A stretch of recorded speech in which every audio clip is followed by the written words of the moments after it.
кучето. Ами какво да прави, бе, борба за живот? Не го така, веде. Слагай го в кашона и при другия заек компания. То ще го убие. Това да не е болничко от нещо, бе. Нищо му няма. Ами майката те гледа. Не знам. Иване, ела да се напий пак, бе. Няма спомага.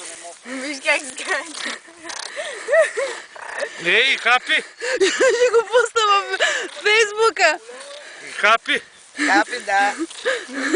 Але, Пишеш зъл заек. най-злия за... Балзак. Дръж, изя дядо. Да, може си го опитомиме. Бах ти образа, маме. Той невероятен. Куче. То направо на книжка и зло куче, маме. Наморник. Признавате ли, ма? Киро догони заека.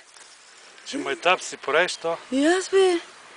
И него такава идея. Леко ще Иде, се иде, пръсне се сърчицето вече. Ти още търсиш, защото той там ще има. Еми, те са тук някъде раждани. Те са голямо кутило. Ам къде ли е майката? Ами дано да се вязка, защото не яде. Тогава на дядо кръка ще бъде изяден. Пояде. Ако съм аз не майката и аз няма и просто. Зайо.